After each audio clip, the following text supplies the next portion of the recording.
And hello, everybody, and thank you so much for joining us for another round of Candid Conversations with nonprofit leaders. If we haven't met, my name is Fadi, and I'm a co-founder and executive director at Venture to Impact, and we are a nonprofit organization that leads skill-based volunteer programs where we connect nonprofit organizations with top techies from organizations like Salesforce, Netflix, Microsoft, and many other organizations. And the purpose of Candid Conversations is to learn from nonprofit leaders who are doing exceptional work in the time of COVID-19. And today I'm joined by Mark Dasco, a program director at the Program Delivery Support and Program Partnerships based in Manila, but working for ChildFund International with the Washington team. Hi, Mark. How are you doing today?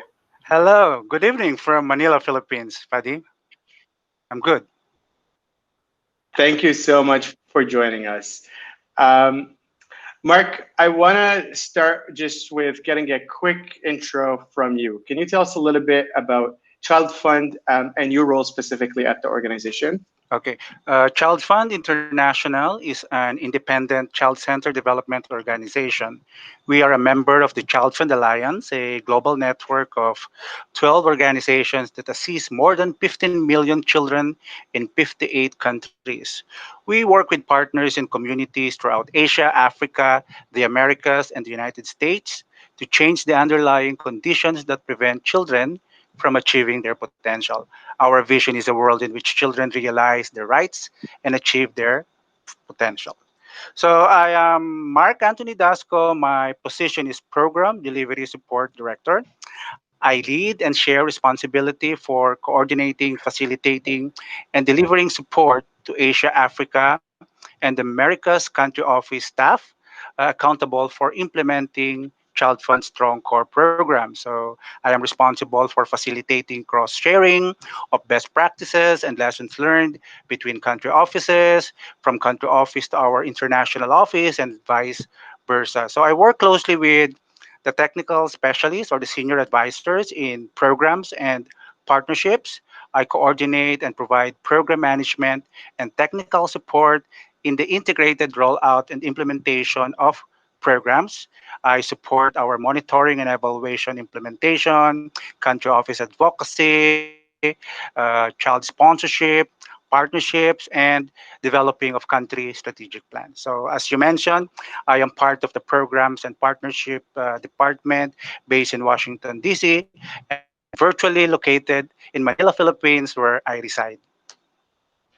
Awesome. Thank you so much, Mark. And before we move forward, you and I had discussed the flow of this conversation. And you said one thing I do when I talk to the internal teams at Child Fund about the work that they're doing, I pop up a picture and ask them to talk about it. So we thought that was a really good idea. So right now I'm going to share my screen with you.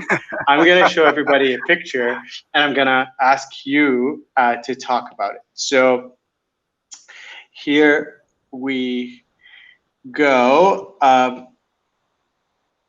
Can you see this picture? Okay, it's appearing. Oh, okay, okay. So, yes, that is a photo of the recent virtual peer learning exchange that I organized and moderated. This is titled "Shutdown: Online Sexual Exploitation of Children," or OSEC. So when I say OSEC, that means Online Sexual Exploitation of Children. Not all of us are aware that amidst the COVID-19 pandemic, there's another silent pandemic creeping and victimizing children across the globe. Children are being sexually abused and exploited through the use of technology, and the problem is borderless. In Mexico, incidents of OSEC rose by 70%, while in the Philippines, by 250% during this lockdown. And there are so millions of horrible images in the internet that explicitly abuse children, even at young ages below 7.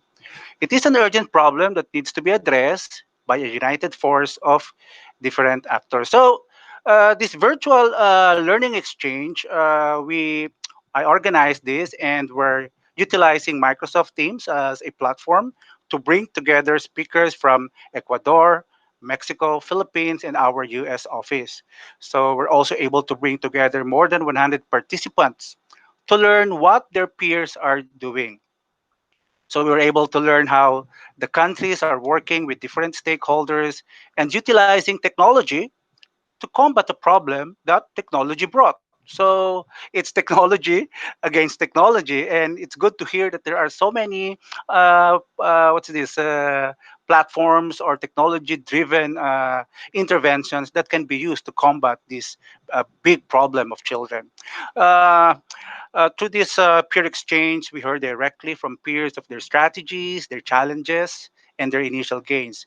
There were even times when, while listening and understanding the data, I felt that my heart was breaking. Imagine young children at, at a very young age, and we were even asking, what are we doing? What are the parents doing? Why are the parents allowing that to happen? And to this virtual peer learning exchange, and it's good that there's this virtual platform. Imagine you're able to bring different countries in one space, virtual space, to talk. So we learned about global perspectives about the problem and what our organization is doing about it. And what's also good is that from our peers, we got questions and insights from participants from different countries. And of course, their questions and perspectives are based from the different contexts that they are in. So we're understanding how culture can exacerbate the problem. But in the end, it was clear that we all need to have a united front to shut down OSEC. It is an urgent problem that needs to be addressed, not tomorrow, but now. Actually, this is the fourth peer learning exchange that I organized and facilitated. We have maximized MS Teams as a platform to bring together people across the globe to share, learn, and listen directly from one another. Uh, the first That's awesome. Go ahead. yeah, Sorry. yeah, yeah. The first three exchanges, just to share, were about how our country offices are addressing hunger and child violence brought about by the COVID-19 pandemic. So we heard from our country offices from Africa, Asia, Americas, how they are doing their intervention, and it was good that there are a lot of different modes of intervention despite the social distancing, the lockdown. We have program offices that were able to have partnerships with Facebook, with Twitter, other telecommunications company, mobile cash transfers providers. And overall, Microsoft Teams was a major platform to conduct meetings, webinars, and even sessions for psychosocial first aid training and support.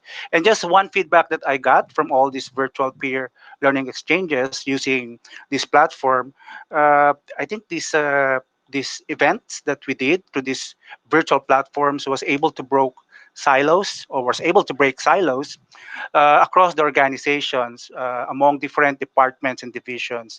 Staff who were not able to listen directly from colleagues from the field before got the chance now to listen directly from them without leaving their workspace, even, whether that's from their home or from their office. And even those peers from other countries, they got to hear and learn directly what others are doing.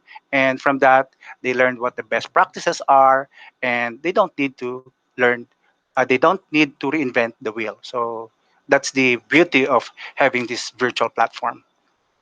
Yeah, that's actually a really amazing and innovative idea for you guys to bring experts from across the globe to share um, global perspectives about a problem that is a pandemic of its own that's faced globally. So thank you so much for talking about that. Sure.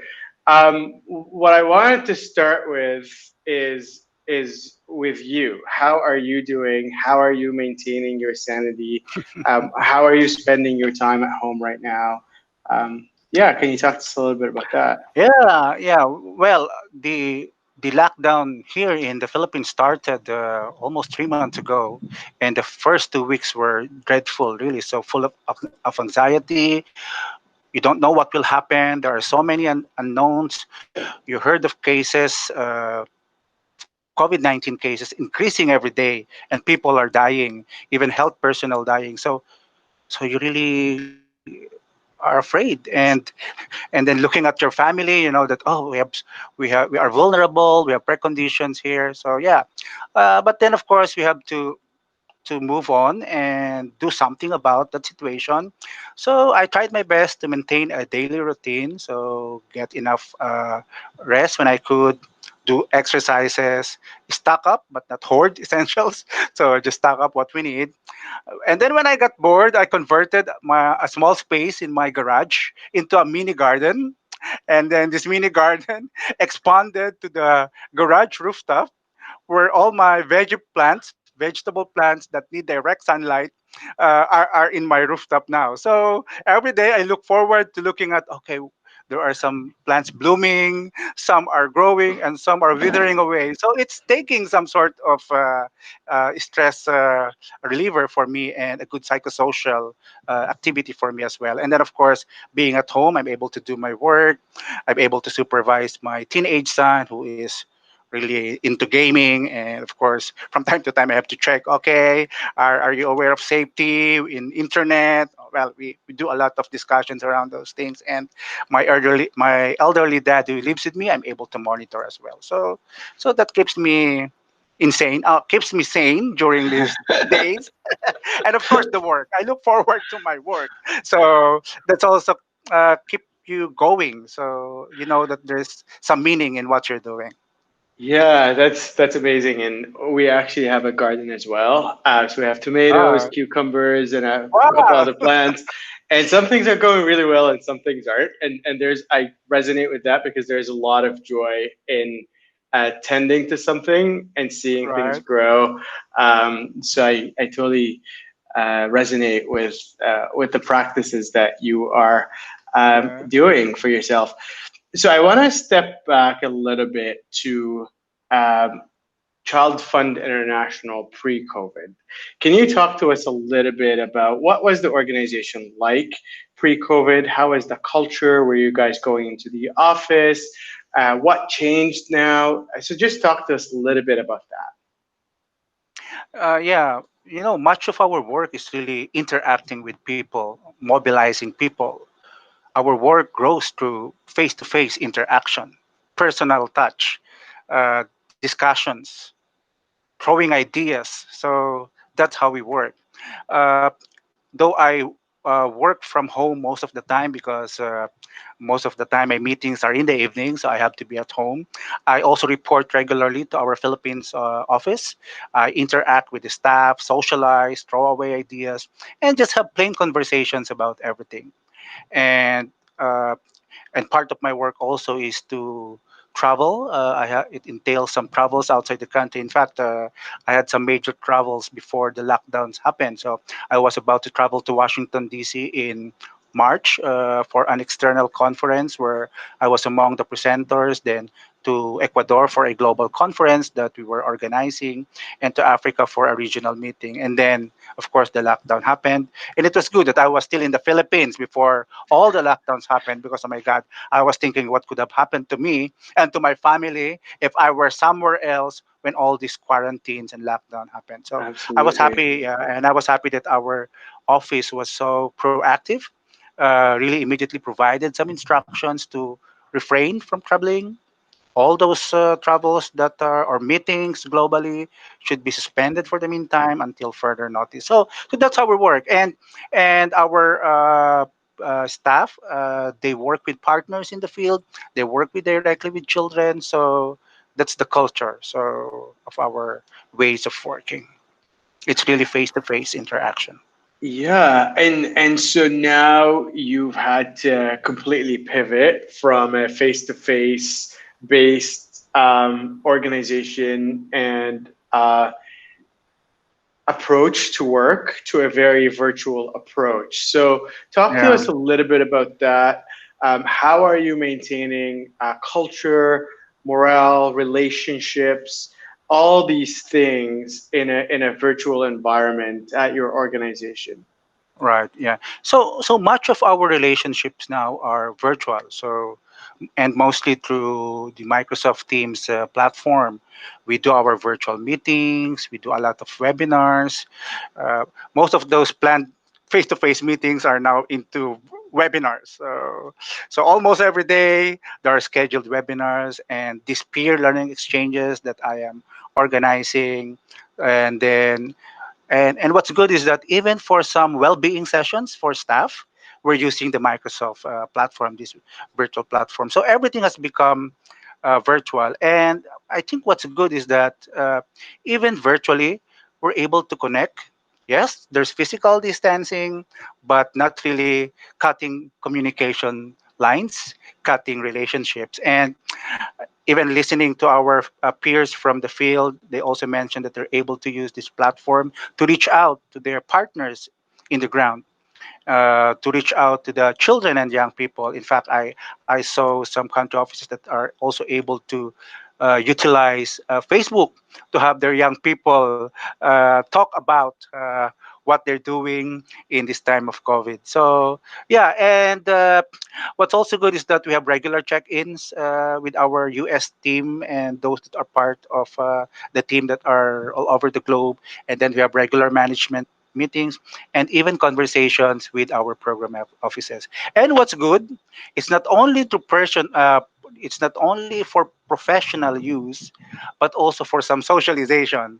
So, yeah, we with our colleagues here in the Philippines team, we have our regular virtual happy hour during Fridays afternoon, where at 5 o'clock we will set our virtual space together and have our own drinks in our own homes and then talk about like we're in the same spot, like talking about everything except work. So it's just like we're drinking in a bar somewhere, and that's something that we've been doing during the pre-COVID area. And I don't know if you're aware that being in the Philippines, also we love to sing. So we're also able to do some virtual karaoke. So these virtual platforms are really very what's this good platforms for professional connections and even social connections. So that's what we're doing now. That's amazing. And to kind of expand a little bit on um, where we are right now in the world and how so much has shifted in our work, in our relationships, in our culture, and in our projects. Can you talk to us a little bit about how do you think about where to focus your time and your organization's efforts right now? There's obviously a lot of problems that are being caused by the pandemics. There are a lot of opportunities that are being presented. So how do you focus your time, your organization's time, and your team's times right now? Yeah. Yeah, I think what's good with the organization, we are proactive in this regard. So we have already talked about what should we be focusing on during COVID and post-COVID, going to the new normal. So we did some conversations with the different country offices. What do they think that we should be focusing on? How can our team in the programs and partnership support them? So I think the priority really is addressing the social and economic impact of COVID. So now and after, well, we don't know if we can say that after COVID because the virus will always be there until a vaccine is discovered. So we would like to prevent hunger and violence against children. So that's very much a priority. We would like support continuous education of children in whatever manner or methodology that is safe for them and their teachers. And we would like to also help the organization internally learn across different countries and different departments. We would like to learn from what's working, what the challenges are, what the best practices are. We don't want to reinvent the wheel. And we're also looking into how can we support public health concerns and issues as we continue with this situation and even beyond this situation. And I think one thing that we are discussing right now, we're anticipating a new normal. Social distancing may still be needed in the next year until a vaccine is found. So we're looking at different alternative ways in delivering our program. What can be different alternative means? So of course we will be looking at technology. what can technology do to help us deliver the programs, work with the communities, and in our conversations with the different countries, some countries would say, "Oh, there are some communities that don't have access to this kind of technology." So we're also looking at what can be a no technology, low technology, and even how can we have partnerships with these tech firms or tech organizations to bring in the technology to those far-flung communities where they are needed. So those are the things that we are looking at right now. So while our objectives and our goals remain the same, then we would like to have alternative ways of doing things. And these things should be cost efficient, cost effective, and it will reach exponentially people around the globe. I love that. I really love that you, as an organization, are committed to the same objectives and the same mission. And at the same time, you are challenging yourselves to get creative about how do you deliver those programs differently, but True. also being curious enough to say what else is being done so we don't reinvent the wheel.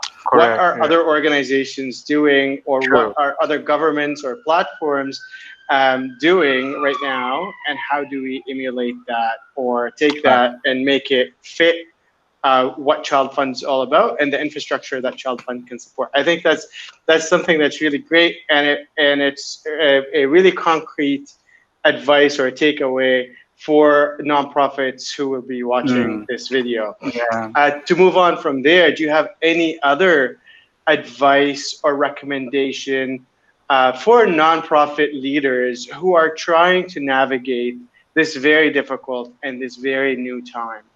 Yeah. I think one of the recommendations, and I think this is something that we are also realizing, is to think outside the box uh, and start seeking partnerships. Build alliances, build networks, and I think this time more and more go for partnerships with tech firms, technology organizations that can help us in terms of identifying new ways of doing things, uh, reaching more people, reaching more children in a way that will really deliver what we want to deliver. So we can continue the work that we are doing. We can focus on the goals and objectives, focus on the indicators that matter, but we need to be more innovative during these times. So we should invest in technology, and hopefully we can partner with tech firms. I think that's very key. That's a key thing because I know tech firms are also looking for things that they want to support. They also want to do good things for the world, and of course this is the time for bigger partnerships and bigger alliances. And I think as we were talking with our team, we're saying that yes, our modes of delivery may change due to the evolving situation during and post COVID-19, but the vision will always be the same. And all of us nonprofits would like to make the world a better place to live, especially for those who have less. I love that, Mark, and on the I love that you've stressed out the partnerships with tech firms as well. And from our own conversations with tech firms and employees at tech firms, I think there's a lot of pro bono managers, giving managers, um, anyone that's in the foundation space for tech companies are seeing a lot of employees coming to them saying, "Hey, there's so much need in the world. Where can we help? How can we Uh, use our skills and our time to support organizations that are creating significant impact or significant benefit for the collective, for children, for marginalized people, for women at risk?" So, if you're an organization watching this, do not hesitate to put projects forward, whether they're pro bono or funding applications or whatever it is, to tech firms, because they are listening and they are trying to figure out how do we support people that are doing yeah, really important work at this time. So thank you for bringing that point forward. yeah, that's, yeah. Um, I've learned a lot from you personally. I think this has been a really amazing, candid conversation about how you guys are thinking about this time and all the different ways that you're moving forward with your work as an organization, and all the ways that you're building relationships and maintaining your work and productivity and mental health at this time. Mhm. Do you have any like final thoughts that you'd like to share with anybody? Yeah. I just would like to emphasize that I am proud of the work that my organization, Child Fund, is doing, and I know all of my colleagues will agree with me that we are doing great things even during this time where we are immobile, we can't really go out. So through the use of these platforms, we're able to do the things that we need to do. And I'm proud of the work that our country offices are doing to their hardworking and innovative staff, the leadership in the countries, and the partners that we work with. So I am proud to be with Child Fund. And I am proud that we are doing something great for the children all over the world. And of course, I would like to thank Venture Impact. I would like to thank you, Fadi, for this opportunity to share what we're doing, to share how we are bringing people together across the globe through technology. And of course, I've also shared how technology can also bring problem to our children, but of course, technology can also be helpful in combating that particular problem for children. So thank you very much, Fadi. Amazing, Mark. Thank you so much. And we're also really proud of you and proud of all the work that Child Fund is doing to protect children at this very um, difficult time. So thank you so much for making this time. And I really appreciated you joining us today. Thank you. And good Take night care, from Mark. Manila, Philippines. Good night, Mark. All right. Bye bye.